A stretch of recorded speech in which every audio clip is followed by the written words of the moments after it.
Hello YouTube, this is Darkon633 and today I'm bringing you of the Transformers Generations Combiner Wars Leader Class Ultra Magnus.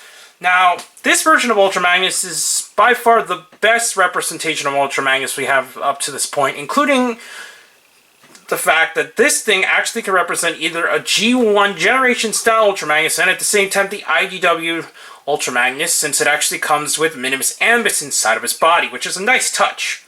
It's also cool is that it's actually not required for transformations. That's actually the best part of it. Now, I do have some major issues with the toy, but at the same time, I also have some small minor issues. The major issues has to do with the design of the toy, which I'll get to in a minute. But anyways, we'll take a quick look at the box. As you can see, it's got a very nice design of Ultra Magnus on the side here. And then we have another design of Ultra Magnus here with the hammer. Then, what's cool is that it actually transforms in 25 steps, which far surpasses the usual steps that it takes for a Transformers Generations figure of, at least during Combiner Wars, which is good, especially since it's around the $44.99 price. It needs to be a little bit more complicated just for the price to have better of the details of the price. But anyways, we'll now take a look at the toy itself.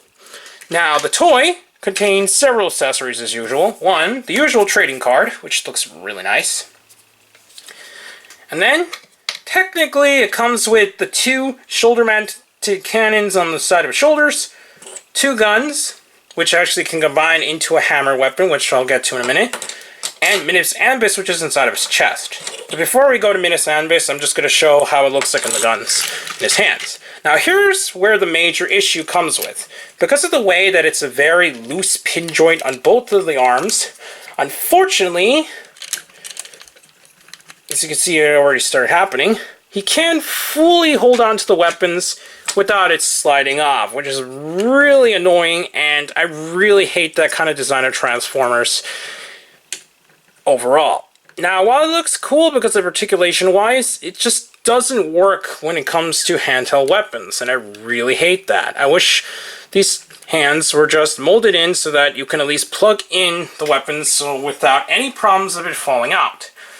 Now, that's just something that I have a really big pet peeve when it comes to Transformers, and I really wish they try to avoid that kind of articulation at all costs, since it really hinders the figure unless the hands were had a lot tighter grip to it. Now, anyways, that's just how it looks like with the guns, which looks pretty decent, but technically only one of the guns really matters, since this one is actually mostly based on the G1 weapon that he held in the cartoon. Now, what's also cool is that this actually has an optional mode, which kind of reminiscence back to animated and some of the recent versions of Ultra Magnus, including the one from Prime. Even though that version of Ultra Magnus is using the Forge of Solus Prime, technically what you can do is take out the shoulder-mounted cannons, plug them onto the weapons here after you combine them, and there you have this giant axe weapon. And this holds in his hand even worse than the actual guns. Basically, you just need to slide it in like this, and there you go. Now, while it doesn't work too bad in its own aspect, I just don't think this kind of hand movement really helps in the toy overall, and I really wish they didn't decide to use that. But anyways, we're going to take the weapon to the side since we'll go on for the articulation.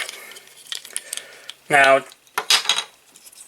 even with the cannons on, these pieces actually are a separate piece, which allow you to move them. So just to show how it looks like when you move a shoulder piece, it looks like that, and it works pretty well.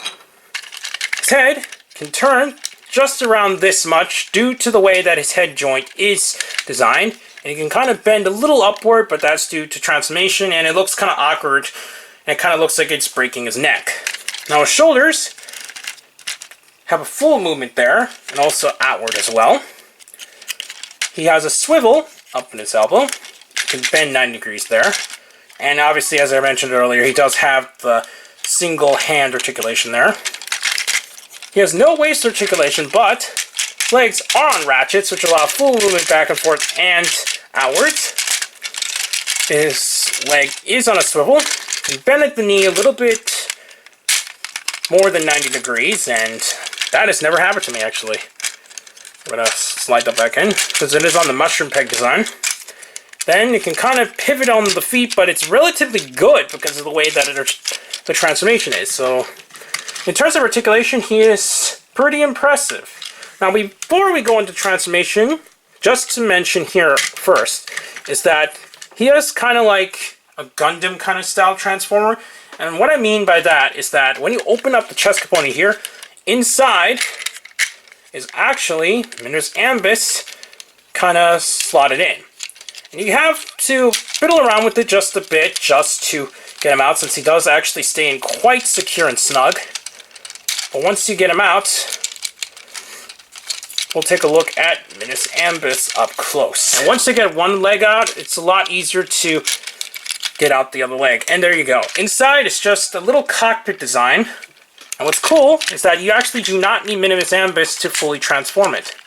And he has the same articulation he does before, so that's really good. I'll be back to show a close-up of Minimus Ambus himself. As you can see here, Minimus Ambus is a very tiny transformer. He's very Micromaster kind of scale, and it's quite amusing how small he actually is. Now, in the comics, he's based... Unfortunately, the Ultra Magnus is technically already dead. And what he is Ultra Magnus is reborn just basically in a piece of armor that's formed around Minimus Ambus, and he kind of just acts the part of Ultra Magnus. And it's actually not a really bad story, but it's also kind of weird at the same time. Now, unfortunately, mine has a little problem where the joint doesn't quite fit in the arm. So as you can see, it kind of pops up a little too easily, and it's really unfortunate since Minimus Ambus is extremely tiny. I'm afraid this might break over time because of how thin the plastic is. But anyways, to transform it, it's really simple. What you need to do is slide this piece and push it upward like this. It can get kind of stuck, and then pull down the feet like this, and then you close up the hands here, and there you have Minimus Ambus in his tiny little car mode.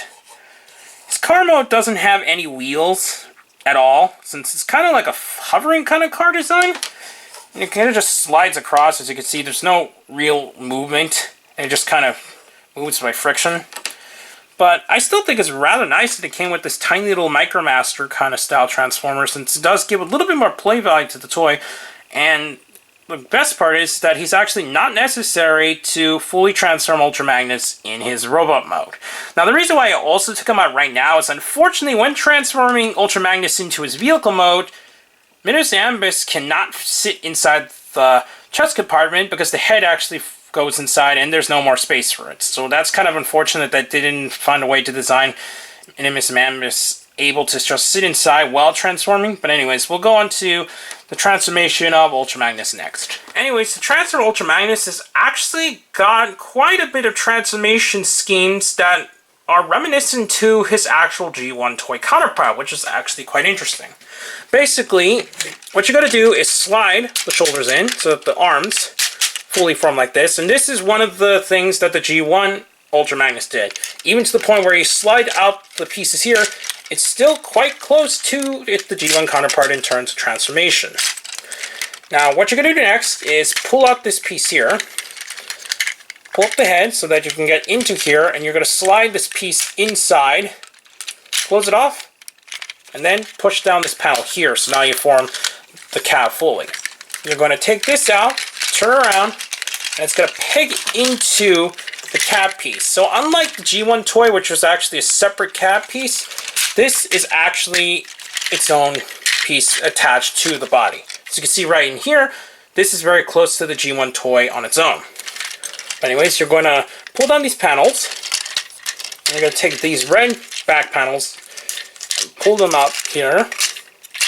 And this is where it gets kind of scary to transform, or at least on mine, because it makes this snapping sound when I fully turn this. You're going to turn these around, and what's basically going to happen is that inside here, there's these little tabs that are going to tab into the little empty grooves somewhere inside there. It's kind of hard to see, but anyways, let's get them into place. Like that. Do the same from the other side. There we go. And then you're going to push this entire piece like this, and the chest component is going to slide into these empty grooves here. So now it looks like this. You're going to bend this entire component here, lay it flat, and then I'm going to pick up this so that I can get it into the camera, and turn these around, and then make sure that the flat end like this is facing upward like that. Because basically what's going to happen is that they're going to snap into these little empty grooves here. So we're going to plug them here. Same with the other side. And because of the very thin pieces of plastic here, it does move around quite a bit. But you're going to plug these together and then plug them up here. Hopefully it's going to stay into place. Okay, so we got one side in. Put the other side in. Okay. Now you're going to slide these inward like this. So now you got them into place. And you're just going to peg these back together so that they get into place. It's kind of hard to do this on camera since I'm trying to do this mostly with one hand, fortunately. Let's see. There we go. And now we're going to turn these pieces here, and they're going to peg into the areas right there on both sides. Because there's a peg right there where this empty hole is going to peg into. Both sides. To finish out the transformation, what you're going to do is take these heel pieces, slide them inward, and then you're going to push these up. There you have Ultra Magnus fully in his vehicle mode.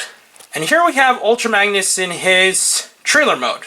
Now, unfortunately, unlike the G1 toy, where even in the commercial I kind of found it funny that they marketed that it can carry 4 Transformers, and since the Deluxe, well, not really Deluxe, since they're mostly almost Scout class, in terms of the Autobot cars, they could fit 4 of them on both the top and bottom together. Unfortunately, I don't have any of the Deluxe vehicles next to me at the moment, but it can only carry 1 of each here, which is a bit of a shame, and it can kind of carry 4 kind of Legends class toys, which is a bit of a bummer since he's supposed to be the guy who was able to carry the Autobots into battle. Anyways, what's cool is that you can kind of plug these into the side, so now it gets a little reminiscent of his G1 design. So that's really cool. And you can also plug in the guns, if you wished, onto the sides of the vehicle mode as well. So you can arm them up like this. Or if you wanted to, you can also plug them down here as well, but there's not enough clearance there. So it's just better off plugging it up here. And what's cool is that this piece is actually articulated like a truck should, and it rolls on all the wheels really nicely, which are made of this harder plastic material, so no rubber tires here, unlike the G1 toy. And what's also cool is that if you feel as though this is a little too much of a mess here, you can plug them in, and now they all stay together. So that's a really nice touch that the toy allows you to do that. I just wish that it was able to carry more of his Autobot companions into battle. Now overall, I still think the vehicle mode is very nice, and it's still pretty accurate to the G1 design, regardless of the fact it can only carry about a couple of cars. Now, getting past the issues, I still think Fansproject did a fantastic job designing this Ultra Magnus, and it's been well worth the wait for me to finally get the most definitive Ultra Magnus without resorting to third-party companies. Now, I know there's plenty of third-party Ultra Magnuses out there, but I just couldn't afford the price, nor actually owned the classics version of Ultra Magnus to kind of go ahead and get the original City Commander. But anyways, I still think this is definitely the best Ultra Magnus we got up to this date, and if it had fixed the arm issues and it didn't have the slight QC issues that mine had, I still think this toy would have done a lot better, and it's already got pretty much a 9 out of 10 for me. But anyways, I got this from, let me see if I remember correctly where I got this, Amazon, for around the $44.99 price that was listed, and I'm pretty sure it might still be listed there, but I know for sure it's still most likely on Hasbro Toy Shop as of this recording.